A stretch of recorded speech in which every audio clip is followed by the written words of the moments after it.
And is it possible that the president sees this not just in geostrategic terms and military terms and economic terms, got open the strait? Okay. Is it possible the president sees this in bigger terms? Sees this as the fulfillment of something? And that's not an attack, but it's also not a guess. Because at every turn since the inauguration last January, there have been religious leaders on the scene telling us out loud, most of us ignored it because we're just so secular, we just sort of ignore it. Got some sleazy Southern Baptist preacher who says whatever for money. Okay, got it. We've ignored that this could actually be real. There's something going on here. 팀 딜런이라는 팟캐스터는 보수 농객입니다. 팀 딜런은 지난 대선에서 트럼프를 지지했으나 이젠 트럼프가 딥스테이트 꼭두각시라고 믿기 시작했으며 지난 대선 때 일어났던 트럼프 저격 사건은 자작극이라고 지난 몇 달간 주장을 해왔습니다. They're reporting it everywhere, and I'm like, well, number one, Joe Kent said it. He didn't say it was staged, but he said there's things about the assassination we don't know. And he said I wasn't allowed to investigate it. And he was told you can't investigate it. Kash Patel's FBI said you're not allowed to continue to investigate the Butler shooting. Trump shut down the investigation. The administration shut it down. 자, 트럼프 정부는 트럼프를 저격한 범인의 배후에는 누가 있는지 조사를 하려는 인물들이 조사를 하는 것을 왜 금지하고 있는 것일까요?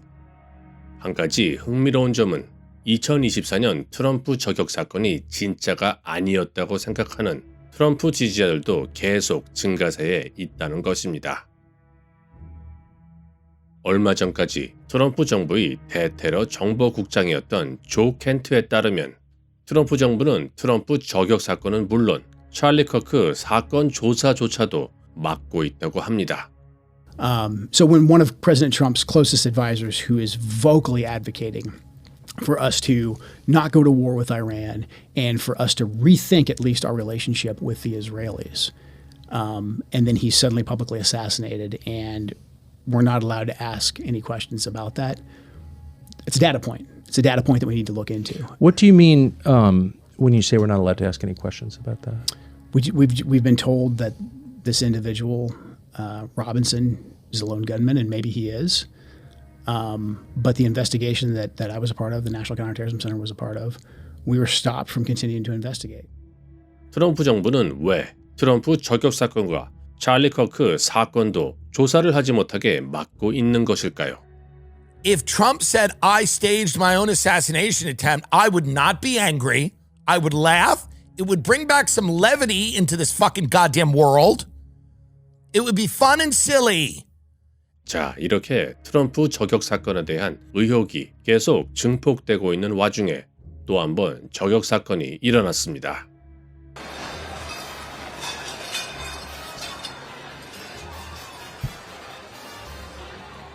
여러분들께서도 잘 아시겠지만 트럼프 저격 사건이 일어난 이 이벤트는 백악관 출입기자단 만찬 행사입니다. 미국에는 백악관 출입기자단 만찬이라는 행사가 매년 열립니다. 이 만찬은 미국 대통령과 백악관 출입기자들, 정치인들, 그리고 연예인들이 참석을 하는 매년 4월 말의 연례 행사입니다. 이 만찬은 언론의 자유를 기념하는 자리로 코미디언의 정치 풍자가 유명합니다. 대통령들도 이 자리에서 농담을 하거나 조롱을 당하기도 하는 정치 풍자적인 성격이 매우 강한 행사입니다. 조롱을 당하는 것에 대해 극히 민감해하는 트럼프 대통령은 2017년부터 지금까지 단 한 번도 이 만찬에 참석을 한 적이 없습니다. 그래서 트럼프 대통령의 이번 만찬 참석은 매우 이례적인 것으로 언론에서도 대서특필을 했습니다. 만찬 행사 직전에 백악관 대변인인 캐롤라인 레빗 또한 이 행사에 대한 기대감을 감추지 못했습니다. He is ready to rumble. I will tell you, this speech tonight will be classic Donald J. Trump. It'll be funny. It'll be entertaining. There will be some shots fired tonight in the room. So everyone should tune in. It's going to be really great. I'm looking forward to hearing. 물론 중의적인 표현이지만 그들은 자신들이 알고 있다는 것을 감추지 못하고 암시를 합니다. There will be some shots fired tonight. There will be some shots fired tonight. There will be some shots fired tonight in the room. So everyone should tune in. It's going to be really great. I'm looking forward to hearing it. I love it all. And you wrote most of it, you said. 이번 저격 사건이 일어나고 사건 당시 폭스뉴스 기자인 아이샤 하진이는 캐롤라인 레빗 백악관 대변인 남편의 옆자리에 앉아 있었습니다. 그리고 기자인 아이샤 하진이는 사건 현장을 전화로 폭스뉴스를 통해 생방송으로 전달했습니다. 그런데 그녀가 이상한 이야기를 언급하자 폭스뉴스는 그녀의 이야기를 중간에 끊어버렸습니다. I want to just quickly tell you, I was sitting next to Caroline Levitt, the press secretary's husband.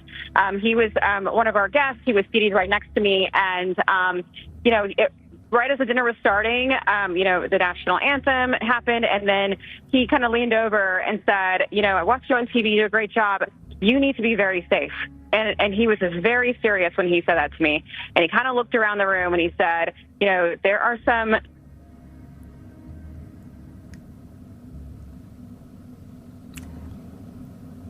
Sounds like we lost Aisha's phone there. And this happens, by the way, especially when you have so many people attempting to utilize the same cell service at the same time. 과연 백악관 대변인의 남편은 사건이 일어날 것을 미리 알고 있던 것일까요? 트럼프 대통령의 백악관 기자단 만찬 참석은 매우 이례적인 것입니다. 트럼프는 코미디언이나 기자단에게 조롱을 당하는 것을 극도로 싫어했기 때문에 그의 이번 만찬 참석은 정말로 이상한 일이었습니다.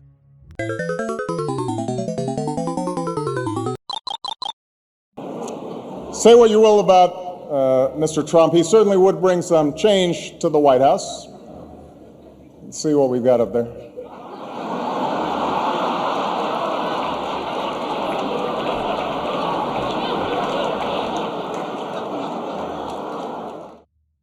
자, 한국에서는 별로 언급되지 않는 이슈이지만 트럼프는 현재 백악관 일부를 허물고 이곳에 볼룸, 즉 거대한 연회장을 만들 계획을 가지고 있습니다.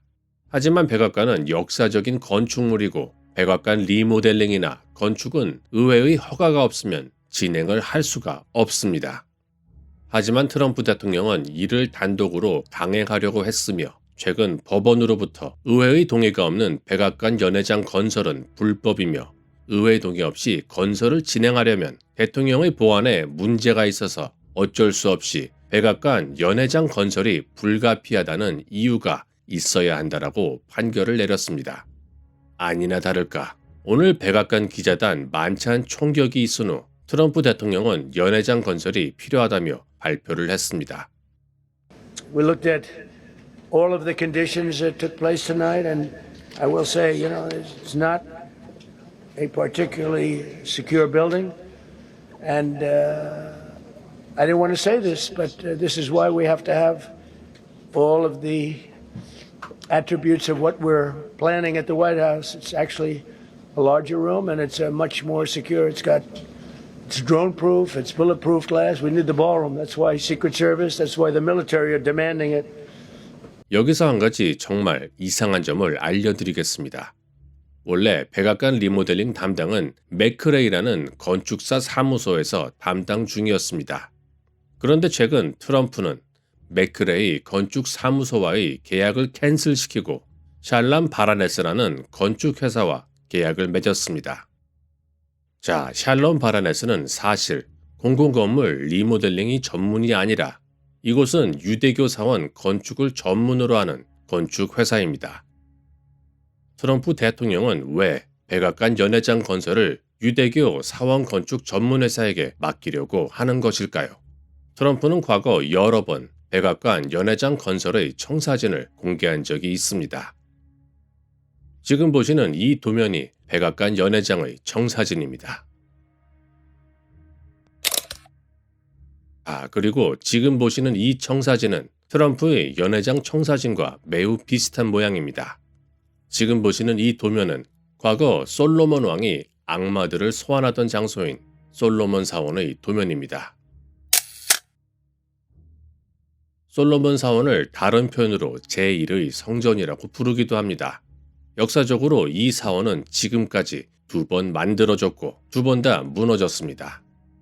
자, 그들의 예언에 따르면 메시아가 다시 이 세상에 재림하려면 제3의 성전이 건설되어야 한다고 합니다. 원래 제3성전은 예루살렘에 건설을 해야 하는데 무슨 이유에서인지 트럼프의 연회장 도면은 제3성전과 매우 닮아 있습니다. 시청해 주셔서 감사합니다.